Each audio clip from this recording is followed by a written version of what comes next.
unit of CS1 course. So far we have understood in the front end of the transmission that how we convert analog message signal, the original information signal to discrete in time and amplitude, and those kind of waveforms are known as digital signals, and hence the complete communication system block now becomes a digital communication system. All right. So without much exploring into or enumerating about the advantages of digital communication system, which is very obvious and known to us, I'll straight away start in dealing with further blocks of communication system. This unit 3 particularly deals with digital data transmission. How you will be transmitting once you have converted analog signal to digital data, how we are going to transmit these digital data into the channel. Okay, so although the title of the unit doesn't specify in this fashion, but the basic meaning of this unit is to understand the transmission of digital data. Okay, with that we understand that the starting messages are assumed to be digital. Okay, so with that we assume that starting messages are digital. Okay, so to be specific, the digital by which we take the case of binary, where the data consists of only two symbols, as you know, it is either 1 or 0. Okay, so we assign the basic purpose of this concept is to assigning a distinct waveform to each of these binary values. So the core of this concept, the core of this part of this unit is to assign, okay, a distinct waveform, in particularly a pulse. Okay, we assign a kind of a pulse to each of these two symbols, okay, the 1 or 0. Okay, the resulting sequences, by assigning such waveforms, the resulting sequence of these pulses is transmitted over a channel. Okay, so at the receiver it's exactly so the resulting sequence which are received by the receiver, these pulses are detected and converted back to binary data, ones and zeros. Okay, so to get into the core of this unit, I'll just take a few minutes to explain where we are at in the digital communication block. Now that we have converted analog signal to digital, uh, and all these digital signals are encoded with binary symbols, and hence the primary or the first block, ignoring all those samplers, quantization blocks, the block that I can consider as simply as a source encoder. Okay, so the source encoder, I assume this takes message signal. Okay, this takes message signal. This message signal can be of any form. Okay, so this m of t, the message signal, although have given in the analog form, the message signal can be the data set from a computer, or could be a digitized audio signal passed through the known system now to us, which is pulse coded modulation, or in short it is PCM, or it could be a delta modulator, or it could be an LPC or vocoder itself. So the source encoder takes different varieties of message signals. For simplicity, I can just take it as analog signal as m of t. The job of source encoder is to convert, of course, the hidden blocks inside the source encoder is sampler and quantization if it is in analog form. If it is in digital form, source encoder job is to just to assign the binary formats to those digital signals. Once these are encoded into binary signals, okay, so the output of source encoder will be some kind of binary. Okay, so on.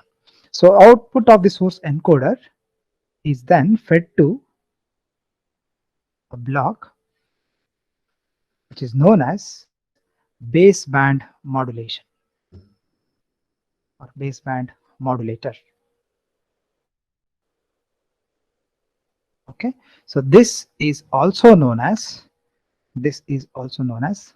line coding, or sometimes in some resources it is also known as transmission coding.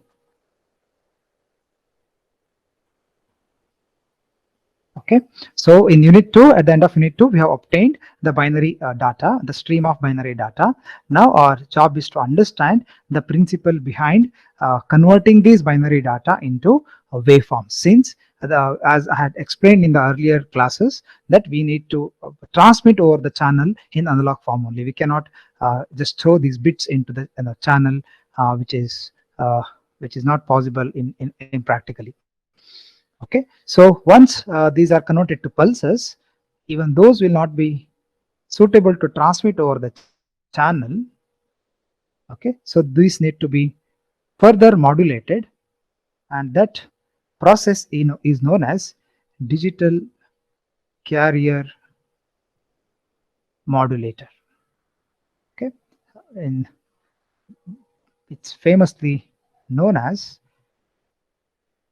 band pass modulator. Okay, so this will be your part that you will be taking this in understanding in your CS2 course. Okay, further you can have multiple signals which are coming into the same transmitting over the same channel, so we can have a multiplexer. Okay, this is our digital multiplexer. We can have we can transmit several signals from other sources. So it will take other signals and try to multiplex and transmit over a single channel, and hence this is thrown into the channel ultimately. I've just highlighted only the important blocks. Of course, there are other intermediary blocks which, depending on the application, like encryption. If you want to make it a secure transmission, you can also have a kind of cryptic kind of modulation in the before throwing into the channel. I have just taken only the important or mandatory blocks. Of course, multiplexer is also not mandatory, but since it's a part of our course, I have just included this block that we'll be studying just after finishing line coding. However, the middle part, which is digital carrier modulator or band pass modulator or pass band modulator, in other words, will be taken into the next semester. Okay, so in the channel, you can also have, somebody was asking about regenerative repeaters. Okay, you can have repeaters in case if you want to amplify, or if you want to enhance signal to noise ratio, if you are transmitting over thousands of kilometers. So if you want to amplify the signals which would be lost while transmitting over the channel, you can have repeaters along the line separated in a few tens of kilometers. Okay, so these are the important blocks with respect to digital communication theory. So now that we have completed the front end of the transmission, now my job is to explain about this line coding technique. Okay. So this unit is basically on line coding.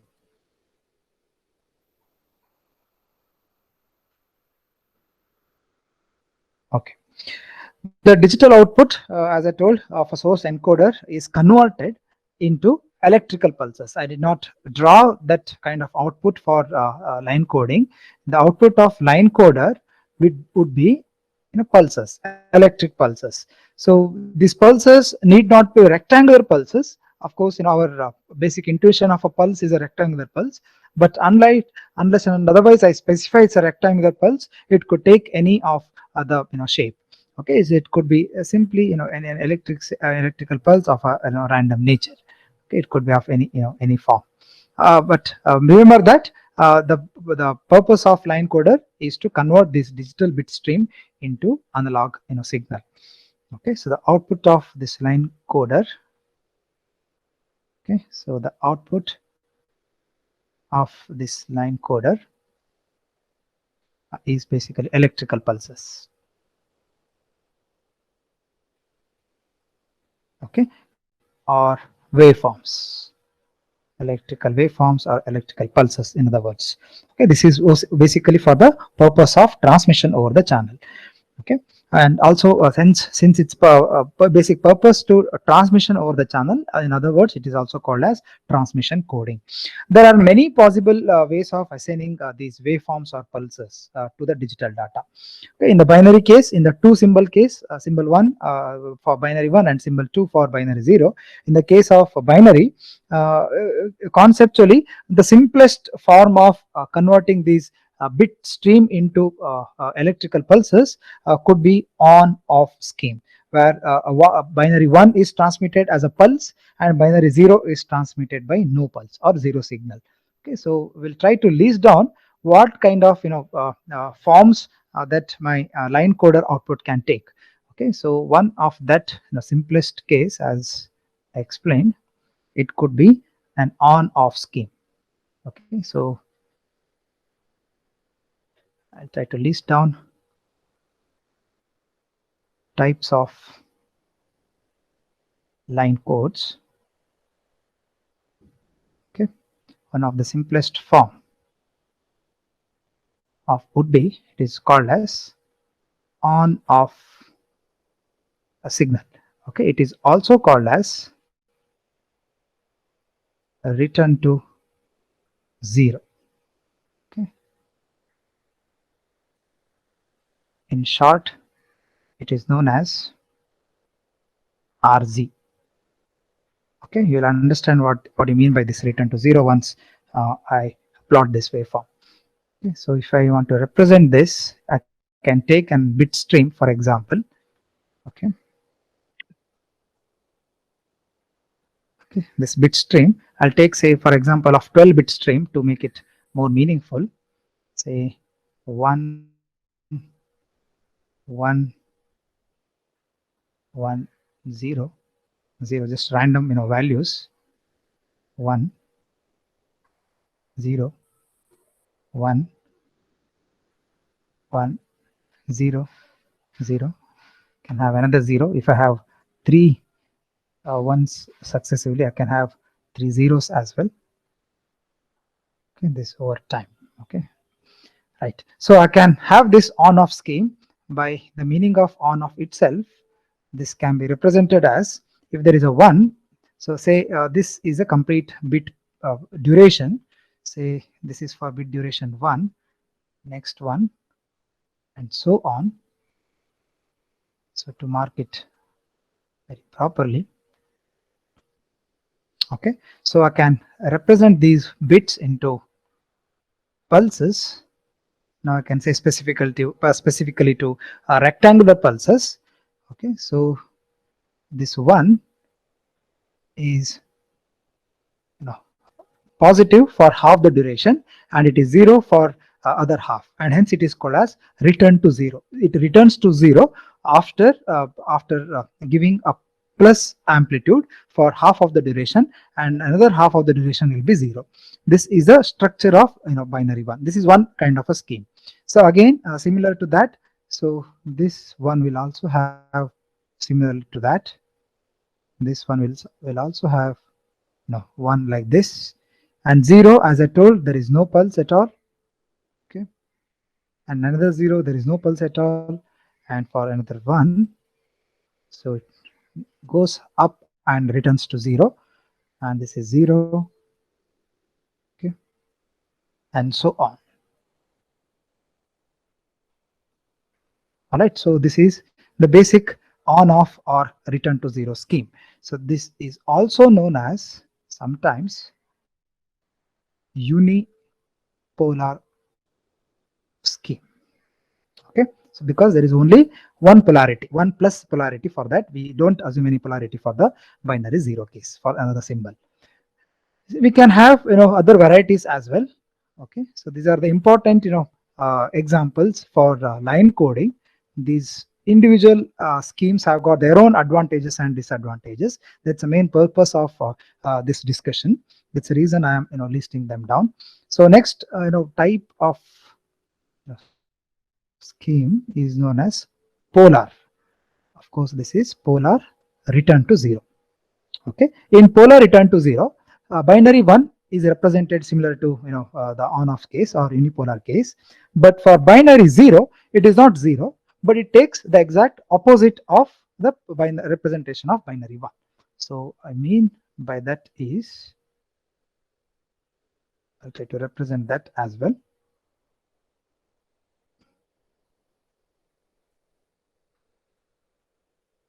Okay, so this polar RZ means that this is intact, this is 1, okay, as similar to that, okay, and this is 1, and this is 1, okay, and for 0 it is not 0, it exactly, if this is say p of t as a rectangular pulse, for 0 it is minus p of t. So for 0 it goes the other way for the half duration, and it returns to 0 back, it returns to 0, okay, and similarly for another 0 it goes on negative and again comes back, and similarly for this is similar with respect to our unipolar scheme, okay, and so on. Okay, I'll stop after certain duration. I've taken a long bit stream, okay, and so on. Okay, this can be completed accordingly. So this polar RZ is simply commonly known as simply polar, because there is another variety which has non-return to 0. That's the reason I'm specifically writing in braces as RZ, which represents return to 0.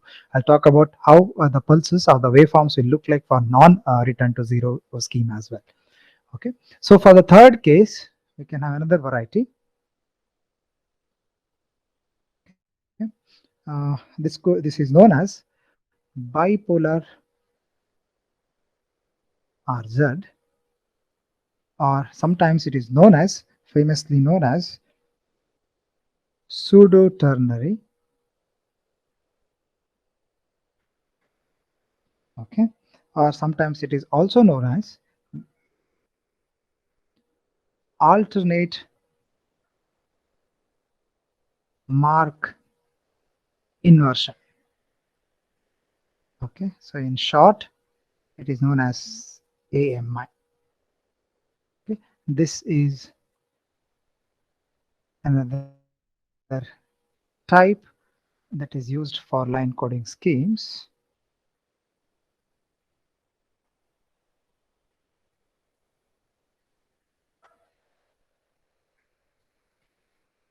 Okay, so this is with respect to the same bit stream. I can still I can write the kind of waveform that it represents. As the name itself suggests that this is pseudo ternary. Say unlike your polar, for binary 1 you represented with plus p of t. For binary 0 you represent it as minus p of t. So there are two one is plus and minus. In case of bipolar, the symbol 1 is represented alternatively with plus p of t and minus p of t, and symbol 0 is represented as no pulse. Okay, so by which I mean, say if this is binary 1 1 and 1, say for first binary bit 1, remember this is return to 0 and I should come back to 0 for half the duration. If the next pulse is, next bit is also 1, the pulse is the shape of the pulse or the amplitude of the pulse depends on the previous bit 1. So if the previous bit is also a 1, then it will invert its amplitude, and hence it is alternatively marking the inversion of it. So if this is 1, the next bit is also 1, then its pulse will be the other way around. Okay, next bit is 1 and again it inverts. Okay, so I should catch up with on the timestamps of the previous representation. Okay, so this is 1 again, so it alternatively goes up. Next bit is 0, so this is no pulse. Next bit is also 0 and hence no pulse. Okay, next bit is 1 again, so it depends on the previous pulse, so and hence it has to invert it. So previous one was plus p of t, so next pulse should be invert of it, so it should invert this. And if next bit is 0, so that is 0, no pulse at all. So next bit is 1, then again it goes up and it continues. Okay, so if you want to represent this in a binary format, this is 1 1 1, this is 0, this is 0, this is 1 0 1 and so on. Okay, so you can now continue this waveform for another set of combinations of binary bit stream. Right, so this is another scheme. So the major advantage of this pseudo ternary is actually there are two. One of the primary advantage of this pseudo ternary is it can detect single bit error. In the sense, say if I receive the bit stream as pulse waveforms, as if this is positive, and if there is any error in the second bit, if this also goes to positive, then it is easily understand that I cannot have pulses of same amplitude in succession. So I can easily detect a single bit error in the receiver. So this is one of the primary advantage or the first understanding of the detection of the error. So we cannot immediately correct the error because we don't know exactly which bit has been corrupted by which. Okay, so the error can only be detected, but cannot be corrected immediately. That should be understood properly. But this is the first step or first way of understanding that there could be a scheme in the receiver of detecting the errors.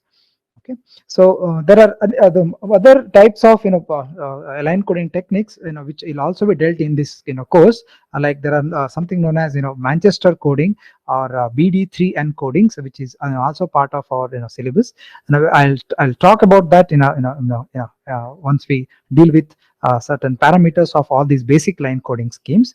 But there is something known as duo binary and modified duo binary codings. So these also is part of CS2 course in your next semester. Please remember that that is also part of your line coding scheme. At least it will be just rhetoric if I just keep on plotting these pulses. I'll switch on to the other variety or other flavor of this line coding scheme. Since I have taken only return to zero scheme, alternatively I can have full width pulses. So all these return to zeros had half width pulses just for the illustration purposes, but we can also have the other widths also. This is just a 50% duration. I can have any kind of duration as well. So just for the sake of completion, I can have full width pulses, or are often used in some applications. Okay, so those pulses are called as non-return to zero pulses. So if I want to write simple on off non-return to zero, so in other words this is unipolar non-return to zero, how would it look like?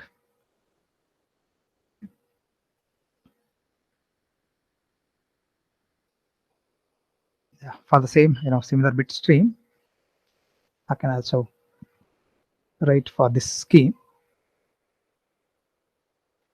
Say for binary bit 1, now I will go for full width. Okay, I will go for full width. So up to here the bit duration is for first bit binary 1. So if I divide this for other bits and so on. Okay, so next bit is also 1, so I will not return to 0. So this is a not return to 0 scheme. So I have not returned to 0 in between this bit duration. So I have continued my pulse width up till the entire bit duration, and next bit, since it is also 1, so I should continue again for the next bit duration, and also I should continue for another bit duration because next bit is also 1. So since next bit is 0 and the scheme is unipolar with whether it is on or off, so I will come back to 0 at for bit 0 for bit being 0, and it will continue for 0 for next 2 bits of duration, and again the bit is 1. So this bit is 1 for entire bit duration, and this is 0 again, and if it's bit 1, it will go for the full bit duration, and so on. It continues. Okay, so this is with respect to not return to non-return to 0 scheme. I'll write that. This is with respect to non-return to 0.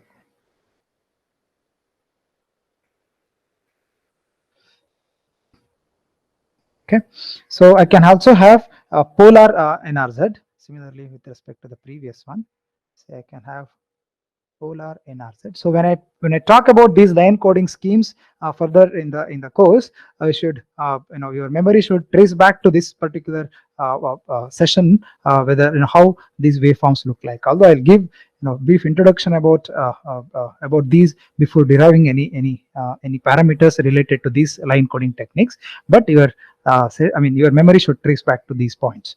Okay, so polar NRZ, as you know, it will go on with binary 1 be plus p of t and binary 0 as minus p of t. So similarly, I can represent non-return to 0 for that scheme as well. Okay.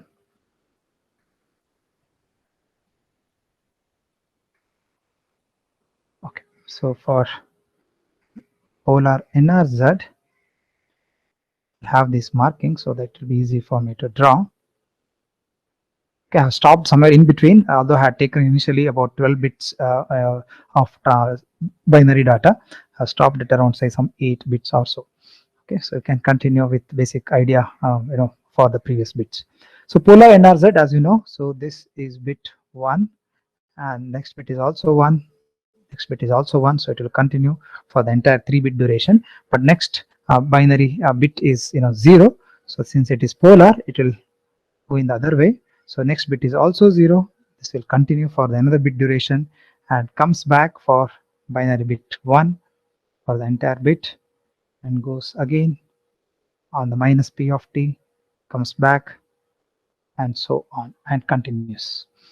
Okay, so this is about different types of or the flavors of line coding T schemes. Excuse me, sir. Yeah. So for the pulses that we're obtaining over here, there's no distinction between like when there are 3 bits that have the same value, like coming like one after the other. Then after that, like how does the digital carrier modulator or the bandpass modulator know like how many ones to take or how many zeros to take? If I correctly understand your doubt, since this is a pulse duration, if it goes for longevity, if say if binary bits are coming in a succession of ones or zeros, you want to say that how the transmitter understands that all these ones and zeros are fed to its input. Is that right? Yes, more to the point, like how many ones and zeros are fed to the input. Okay, so if that's the case, it all depends on the message signal. We say that this message signal, as long as you are say if you are talking about the computer data, as long as your system is on, you keep on sending the messages until and unless the source or the information signal is turned off. You keep on getting the data in the binary format. So for all those bits, you need to perform line coding. So only the known factor for baseband modulator is the bit duration and what kind of line coding scheme that you are using in the system. Otherwise, a baseband modulator doesn't understand anything. It just keeps on transmitting in analog form based on the digital input that it gets. As I told, it depends on totally how long you are transmitting this message signal. If it is a voice signal or say recorded audio or video, it's known that it is the message signal persists for only specific duration of time. Okay, so a baseband modulator can also work on that based on that information.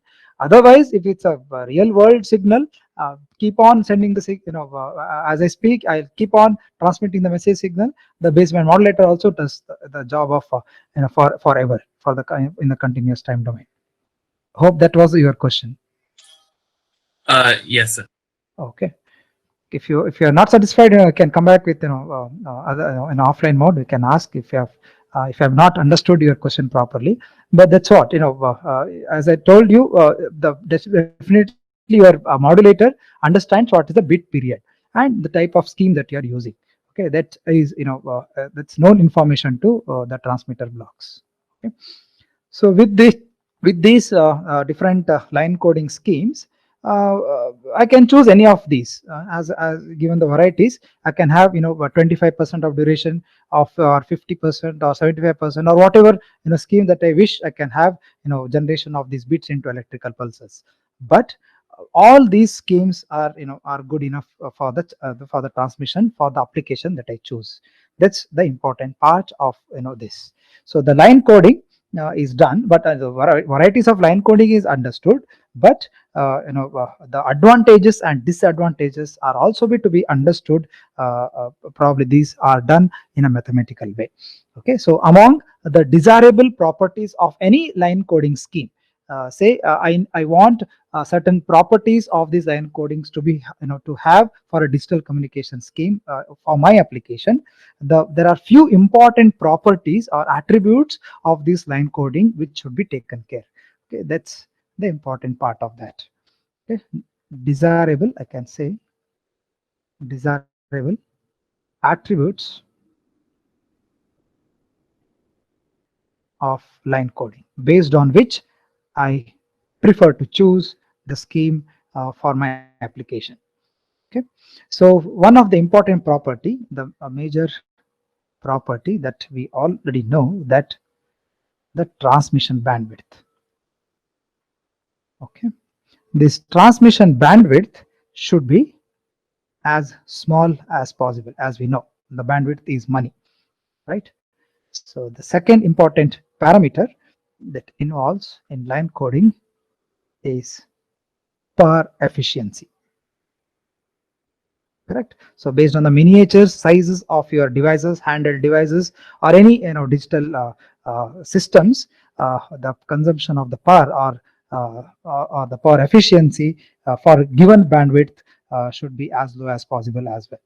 Okay, so for the power efficiency is defined based on two other parameters. Say for a given bandwidth, okay, and for a specified detection error rate, say for a given bandwidth, and say can say it as detection error rate. Based on these, okay, the transmitted power should be as small as possible. Okay. Power transmission should be small. The third attribute of these line coding techniques is error detection and correction capability. As I talked about 1-bit error detector for AMI scheme or alternate mark inversion scheme. Similarly, we should have kind of detecting these errors and also correct these errors. Just on detecting will not sufficient for our job for faithful reproduction of the original information signal. We should also be in a position to correct those errors. So this we'll talk in your last unit as a linear block coding, where we try to detect the errors and correct the errors.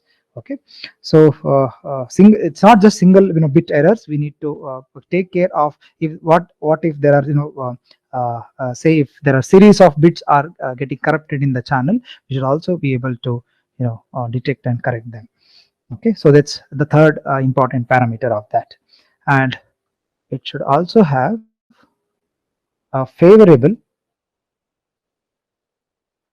power spectral density, in the sense the power involved in the transmission over unit bandwidth. It's kind of in a power efficiency of in other words, it can also be mathematically calculated in terms of PSD. In particularly having this as separate point, stating that it should have zero power spectral density. It should have zero power spectral density at f is equal to 0 or DC. It should not have any zero. It should not have any power, any finite power at DC. In the sense, if other words, if there is any non-zero or finite amount of power exists in DC, this could create problem in your repeaters. Usually, these repeaters will be employing certain transformers or some kind of coupling with respect to capacitors. So as you know, capacitors block DC. So if there is any finite power at f is equal to 0, your repeater will not be able to enhance or increase your signal to noise ratio. So depending on the nature of the repeater or regenerative repeaters, since the circuitry involved in regenerative repeaters involve such kind of technique, we should not have any power spectrum at f is equal to 0. Even this will be taught, I'll be discussing at much length while mathematically calculating all these parameters for the listed line coders. Also, it should have adequate timing content. Okay. So this is nothing but synchronization factor. Synchronization with respect to clock. Okay. Or it could be data itself. Okay. Clock information of the signal, or the timing of the signal itself. Okay, so this is the part which we usually do not cover in any of CS1 or CS2, because this clock recovery and signal recovery are different techniques practically are used in modern communication systems, but it involves a lot of analysis in the mathematical terms. Okay, but you should know that the line coding scheme should also have a good synchronization factor. One best line coding example for good synchronization is Manchester coding, that I'll deal almost at the end of this first half of unit 3. Okay, that's the reason I have listed as one of the attributes of line coding. And obviously there should be a transparency involved in this line coding. Okay, it should be possible to correctly transmit a digital signal regardless of patterns of ones and zeros.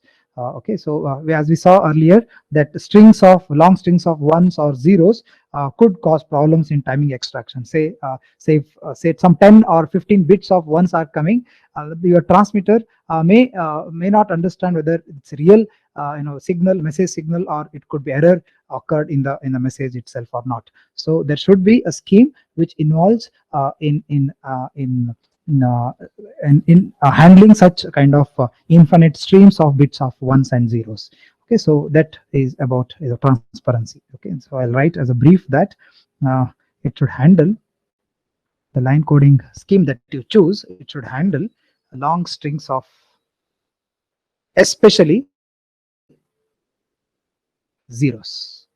Okay, other words, if there is, say, if I have chosen unipolar scheme, for example, by which transparency I mean, if you have chosen unipolar scheme, say unipolar NRZ, say if there are 20 bits of zeros, so for 20 bits of duration, your modulator will not receive any signal at all. In the sense, it will be simply binary 0. It will keep quiet for so much amount of duration. Right, so it may get confused whether is it due to the error in the original information signal, or it is actually transmitting binary zeros or not. Okay, so your scheme should take care of such scenarios, such special cases as well. Okay, that's what your transparency means.